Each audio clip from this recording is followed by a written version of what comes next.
नमस्कार मंडळी, मी आज तुम्हाला डाळ मिरचू करून दाखवणार आहे। तर मुगाची डाळ आहे, हे मी 10-15 मिनिटं भिजत घातलेली बिना सालीची, आणि त्याच्यासाठी मी मिरच्या घेतलेल्या आहेत, स्वच्छ धुवून वगैरे घेतलेल्या आहेत, तिखट मिरच्या आणि लसूण घ्यायचा, जास्तच घेतलाय लसूण, जरा कढीपत्ता थोडासा, आणि हे मिरच्या काढायच्या, म्हणजे ह्या कोथिंबीरच्या हे असे देठ मी नेहमी घेते तसेच, ते पण वाटणात घालणार आहे।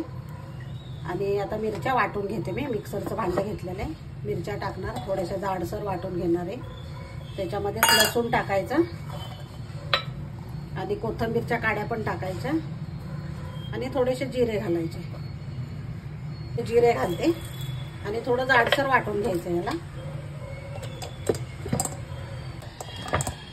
हे जरासं जाडसर वाटून घेतलं मी मस्त,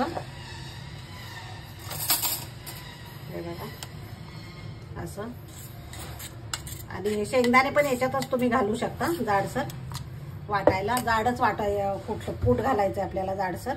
तर हे भाजीला काही नसेल तर झटपट होणारी रेसिपी आहे, आणि डाळ तर घरात असतेच आपल्या, तर त्याच्यासाठी मी खूप झणझणीत मस्त खावंसं वाटलं ना तर आपण डाळ मिरचू करतो, तर मी त्याचप्रमाणे करणार आहे आता, माझी आई करते तसं। तर चला बघूया आपण।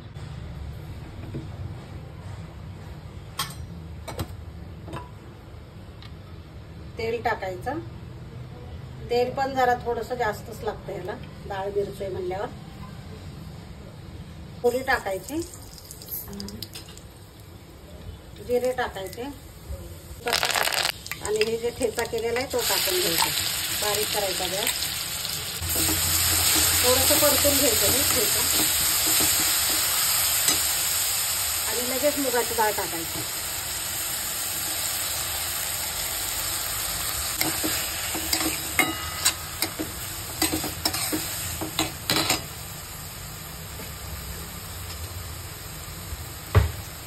हळद टाकायची आणि हिंग टाकायचं,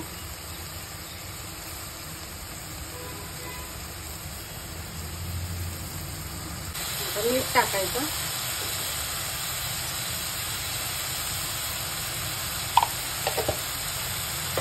आणि आपण ठेचा केलेला आहे त्याच भांड्यामध्ये मी जाडसर कूट शेंगदाण्याचं वाटलेलं बघा, जास्त नाही बारीक करायचं, त्याच भांड्यामध्ये थोडंसं पाणी ओतून विसळून टाकायचं पाणी, त्याच्यामध्ये कूट वगैरे लागलेलं होतं ना। खूप मस्त झणझणीत असं डाळ मिरचू तयार होतं या पद्धतीने, आणि अगदी साधं सिंपल आहे एकदम, काही करायची तयारी, पूर्व तयारी काहीच करायची गरज नाहीये, आणि थोड्या वेळ झाकण ठेवायचं।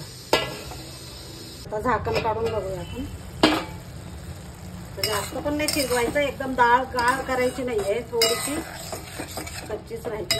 किती छान दिसतंय बघा डाळ मिरची, आणि खूप टेस्टी लागतं, तुम्ही या पद्धतीने करून बघा माझ्या। आणि परत झाकण ठेवते मी 5 मिनिटं।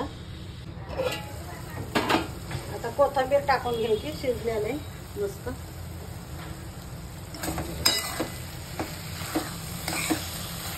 खूप भारी लागतं, भाकरी बरोबर खावा, चपाती बरोबर खावा, खूपच छान लागतं। तोंडी लावण्यासाठी बाजूला ताटामध्ये पण घ्या तुम्ही, खूप मस्त लागतं आणि चव वाढते ग्रेव्हीची, खूप टेस्टी लागतं भाजी एकदम। तर नक्की करून बघा, आणि मी या पद्धतीनेच मी सांगितलेले त्या पद्धतीनेच करा तुम्ही।